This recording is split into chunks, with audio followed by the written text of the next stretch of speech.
Hi everyone, it's Stacy from PeonyLaneDesigns.com. Have you subscribed to the channel yet? If not, click the little blue button. We're going junking. Don't forget to click the subscribe button, comment down below, like this video, and click the bell icon to be notified. All right, we hit cart full of savings and now we're hitting a garage sale. Cart full of savings was fun. We got some savings. Mostly cosmetics stuff. And oh, wait till you see what I got though. Y'all, we're gonna be doing some furniture flipping with what I got. This seems like a newer neighborhood. Victoria says it's not, but I feel like it is. But we got a garage sale, so we're gonna check it out. Oh, they got a big tent up. Yay, let's check it out. I only have like $40 in cash though, so we gotta be thrifty. That's a lot, I know. Victoria gave me a little look. Oh, it's just a tent. All check it out. Everything else best offer. Look, Alaska sweatshirt. Guess we're getting a shirt. All right, so we went to one garage sale. I had Victoria with me in the car, and we had an eventful time at the county fair yesterday. So, unfortunately, we gave her a ride wristband, and her friend were riding rides. And one of the things they chose to do was a bungee thing where they put you like a parachute. So I was going to paint today, so I'm sorry, I'm wearing painting clothes. A parachute harness, and they put bungees on you, and then you jump on a trampoline like into the air, high up in the air. Well, I'm taking pictures and we're having a good old time, and one of her bungees snapped, and I'll put up a picture and circle where you can see the bungee hanging in the face. I mean, her face is like, it had just happened, this large snap. From here on her forearm to right through here was bright red, where it had actually hit her. So we went to, well, the EMTs looked at her yesterday, the sheriff. I mean, it was like, I ran for the beer tent, not because I needed a beer for all of you. Stop. No, because I know the beer tent has ice. Like it was across the field from where this had happened, and it was like beeline for the beer tent because I'm going, ice, I need ice. So I ran for the beer tent because I didn't know where the first aid station was, and I didn't know there were people everywhere, and you don't know who to ask, and so I just beer tent. Ice, beer tent, because I mean it was just red welt up her arm. So the beer tent guys gave her the ice, lovely men, and they, helped her put it on her arm, and one of them went and got the EMT, and then next thing I know, there's the sheriff and the EMTs, and it's this big production. And she didn't want to leave because her friend was with us, and she didn't want to spend the night in the emergency room, and I don't blame her. But immediately when that thing hit her, she looked at me and she went, I can't feel my thumb.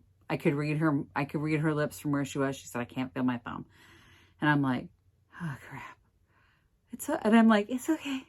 Just finish the, jumping, because they reconnected her before we even had a chance to like think about what was happening. And I don't think at that point she'd processed the pain of being just like slapped with a giant rubber band. And I'm so glad it didn't hit her neck or her face or,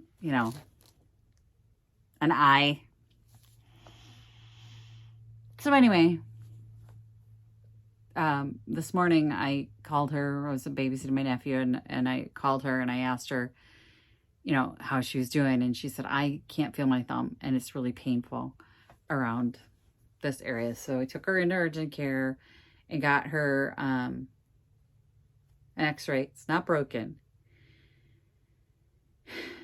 It's soft tissue damage, but like the triage nurse had said, there's a chance that it's nerve damage, and this could be serious, and you got to take this seriously. And you never feel like crap until your kid gets hurt and you take them into an emergency room, an urgent care situation. You didn't respond the right way. I've never responded the right way because my initial instinct is always like, unless there's active bleeding or I can tell it's like broken, my initial instinct is, let's get some ice on it. That's why I run for the beer tent, right? I'm like, let's put some ice on it, get the swelling down. Let's see what's going on. Like, can you move it? Can you move it? You know, that kind of thing. But anyway, she should be fine. She's in pain. She's resting. And she didn't want to go to any more garage sales. She's really upset. Like, she's crying because she's like, it hurts and they did nothing. And it's true, they did nothing. So I came home and I ordered a thumb brace for her because she thinks that will help. So it's immobilized or whatever. But I'm like, oh, geez. So we went to one garage sale. Anyway, we did go to Cartful of Savings because she needed some stuff. And I wanted to look around and see if they were having Christmas in July, which they were not. But I did manage to find something there. They've got stuff that I wasn't expecting, like paint, hardware, table legs, furniture legs. So these furniture legs, they're the gold furniture legs. These are the 8-inch legs, which if there are any other DIYers, and I know some of you watch that are in the North Branch area who might be looking for table legs, these were $14.39. I looked them up on Amazon. That's a $13.50 savings. These exact 8-inch legs on Amazon. It's $13.50 cheaper. I knew they were cheaper, so I bought them. There's like 3 other packages. At this moment, there are 3 other packages. I only bought one because I don't have anything for them. I still have hairpin legs back here. But when I do need them, they're going to be mine for less than I would have to pay to get them on Amazon. So anyway, this is one of my treasures right now. So 8-inch gold table legs. They'll end up on something for Victoria. Her aesthetic is gold and white in her room, right? I just know there's going to be something and she's going to go, the legs on them, Mom. But the garage sale did have a couple of linens. So it was actually just a tent in a yard with a table. And Victoria was creeped out because they stared at us the whole time. It was a young couple and they literally stared at us the whole time. And I got 3 pieces and I paid $6 total. They wanted $5 for one of the pieces. And then I just said, how about $6 for all 3? So, I mean, think of them as like $2 a piece. So this is a doily, obviously. It's a table runner. It's all hand done, hand crocheted. It's got the little pastel rainbow color on it. It didn't look to have a stain. It does actually look very yellow. I don't know if you guys can see it. It needs a good soak and a good clean. It smells old. It just smells old. So it needs a good soak, good cleaning. But other than that, there weren't any like visible stains around the edges or on it that I could see. So $2 was worth it. I think I'll get 6. I'm saying $2, so a piece for each one of them, because I'm not going to go, this was what they wanted 5 on. And I can tell you what they wanted 5 on. It wasn't worth 5. And that was this. It was probably worth 5. It's a tablecloth.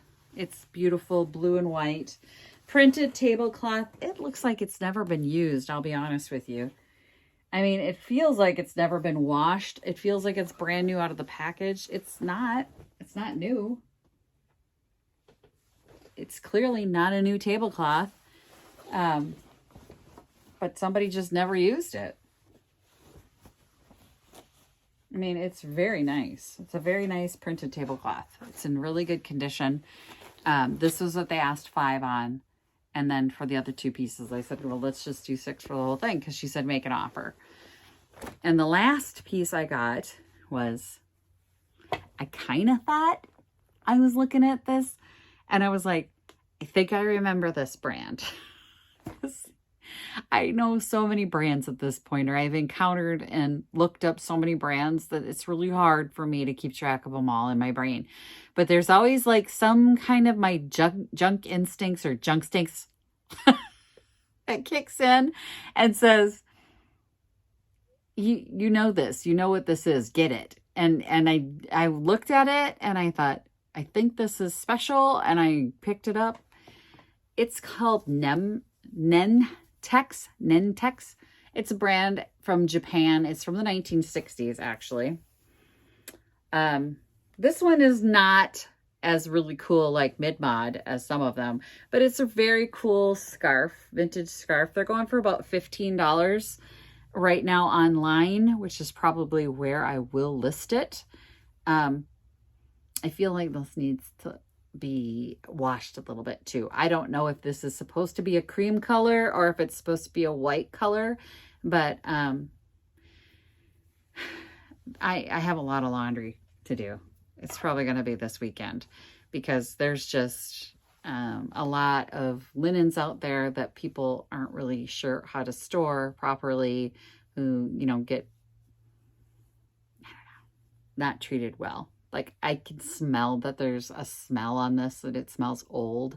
So I don't know if this is supposed to be white, but this looks white down here. So I think this is just, I'm going to say this is the color it's supposed to be, but we're going to soak it and see and try and get it clean. Because I can't put it in my shop. I'm not putting in my shop dirty. There is a little bit of a thing here I'm noticing in the bright lights. You know what's really funny to me? Is I can be at a store or out junking at a garage sale somewhere, and I'll pick something up and I don't see a problem with it. I look it over and I don't see a problem with it. And then I take it home and either I put it in my light box to take a picture of it for Etsy, and I'll see a hairline crack that you couldn't feel. Like, you become a glass molester in this job. Like, you pick up pieces of glass and you're running your hands over the whole thing trying to find a chip or a crack or anything like that. And normally your skin will hit a crack and you can feel it. Well, there are some that are so fine you don't see it. I can highly recommend a UV light. Not only is it good for uranium glass, but if there's a crack in pottery, it will glow bright white. So, tip from me. But before I came up with that little solution, I would get pieces and I would put them in my light box, and that bright light just highlights the problem. And it wasn't until I just folded this now that I saw that. It looks like just a little piece of makeup smudge or something on there.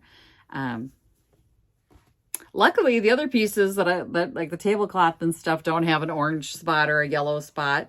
This tablecloth is amazingly clean, like it's brand spanking new, and it's clearly not new. It is also probably from the 60s. I mean, when I'm looking at this, it's probably from the 60s as well, but it doesn't stink like these other two pieces do. So this must have been stored elsewhere. I don't know what to tell you. It's still like it's never been washed too. Like, the texture of it feels like this just came out of the package.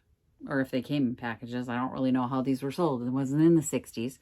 But these other two pieces definitely have an odor. And look how both of them are kind of a yellow. Pretty sure there was a smoker involved here. It doesn't blatantly smell like smoke, but look at that. They are both literally the same color. There's probably some cigarette compared to this white. Y'all, there's a little dinge there. But I don't come across linens like this too often where I don't have to do anything.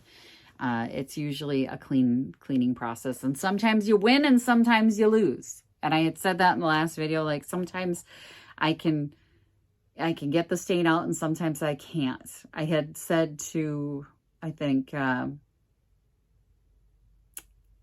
Melon, I think it was you, left a comment, and I had said it was, I learned a lot from my grandma. My grandma was like a stain wizard. Like, she could get any stain out. She used to make her own soaps. And I mean, the woman was incredible. And I wish I had written down every piece of advice she ever gave me. And now we just have to live with my faulty memory going, I think, like, somebody will bring a stain to me and I'm like, I think Grandma would have said. If your grandma's still living and she's a stain wizard, start writing it all down. You will regret it when she's gone. Like, I felt like she was never going to be gone. Like, that's how incredibly strong this woman was, my Grandma June, and my Grandma Gimme, my Grandma Gimsy. She was incredibly strong, and she was incredibly witty, and like her brain was with her up until her last couple years. And she got, she had a stroke, and then we lost her. Like, we lost the parts of her that we could have gotten information from. So I was so regretful of not having spent more time like writing stuff down. Like, I'm so glad that I did actually force her to give me her brown bread recipe. She never wanted anybody to cook her recipes because they were hers. Like, you liked her bread, and she was the only one who was going to bring it to anything and make it. And she would kind of give you a recipe. Like, she gave me a recipe and she goes, it's close enough. Is this your recipe, Grandma? Well, it's close enough.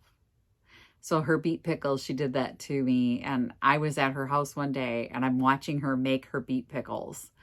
And I went, oh, no, that's not in this recipe. What are you doing? And I started like writing down what she was doing, like how much she was putting in, and she kept trying to hide. I mean, she was something else. And then her brown bread recipe, I did the same thing. Like, I stayed with her and watched and wrote down what she did because she didn't want to share that information. And there are recipes that we've now lost. But I am glad that those two I did get from her. I just wish I had written everything down, like all the laundry secrets.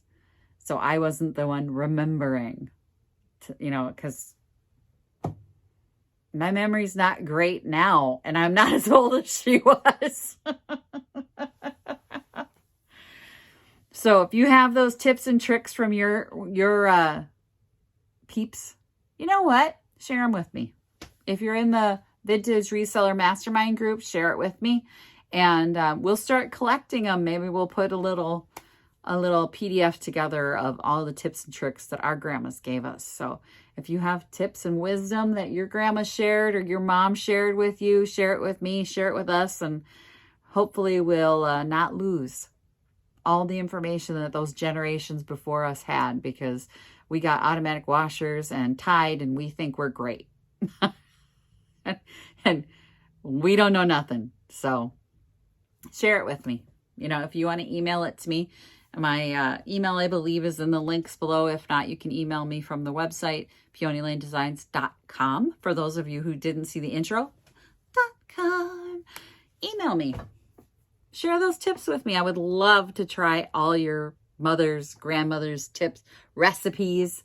Y'all, I love trying new recipes. I love old cookbooks. I love all that stuff. So share that with me. I would appreciate it. Thanks for watching, you guys. Happy junkin'. Bye.